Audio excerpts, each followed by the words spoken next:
কি অপরাধ আমাদের?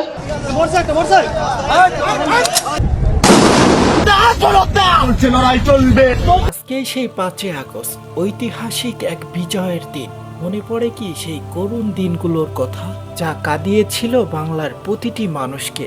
ঘরে ঘরে পড়েছিল শোকের ছায়া। যেদিন রাজপথে নেমে এসেছিল হাজার হাজার মানুষ, তরুণ, ছাত্র, সাধারণ নাগরিক, শ্রমজীবী, পেশাজীবী, সবাই একসঙ্গে দাঁড়িয়েছিল নিজেদের দাবি ও ভবিষ্যতের প্রত্যাশা নিয়ে। অস্থির সেই সময়ে বহু মানুষ প্রাণ হারান, অসংখ্য বাবা তার সন্তানকে হারান, অসংখ্য সন্তান তার বাবাকে সেই দেখাও আর দেখতে পারে নাই। আজও অনেক মা তার সন্তানকে একটা বার দেখার জন্য অপেক্ষায় আছেন, কিন্তু তার সন্তানের লাশের অস্তিত্বও আর পাওয়া যায় না। আজ আমরা গভীর শ্রদ্ধার সঙ্গে স্মরণ করছি সেই সব প্রাণ যাদের আত্মত্যাগ বাংলাদেশের ইতিহাসে চিরস্মরণীয় হয়ে থাকবে।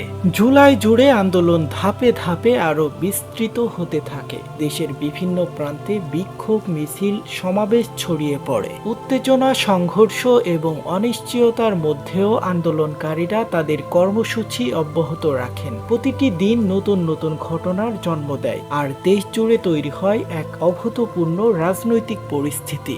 অবশেষে আসে 5ই আগস্ট। সকাল থেকেই রাজধানী ঢাকা সহ দেশের বিভিন্ন এলাকা থেকে বিপুল সংখ্যক মানুষ রাজপথে নামেন।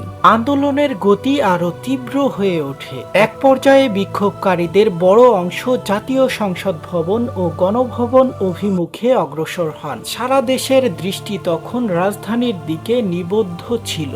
তৎকালীন সরকার দেশের এই গণস্রোত রুখতে প্রশাসনকে সর্বাধিক পাওয়ার দিয়ে দেন, কিন্তু কোনো বাধাই যেন এই দেশপ্রেমিক মানুষদেরকে অবরুদ্ধ রাখতে পারল না। তারা সকল বাধা ব্র্যাকেট ভেঙে সামনে অগ্রসর হতে থাকলো।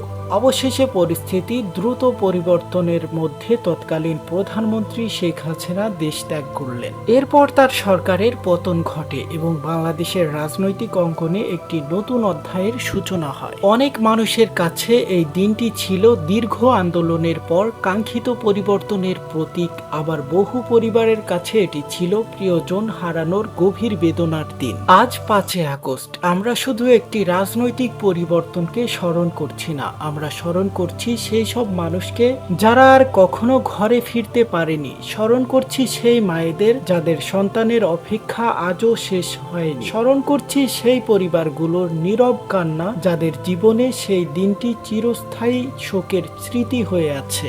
ইতিহাস আমাদের শিক্ষা দেয়, একটি দেশের শক্তি তার মানুষের মধ্যে। মতভেদ থাকতে পারে, কিন্তু অঙ্গীকারের বিষয়ে সবাই এক। শ্রদ্ধা সকল নিহত ও ক্ষতিগ্রস্ত মানুষের প্রতি। ইতিহাসের সেই দিনগুলো বাংলাদেশ চিরকাল স্মরণে রাখবে।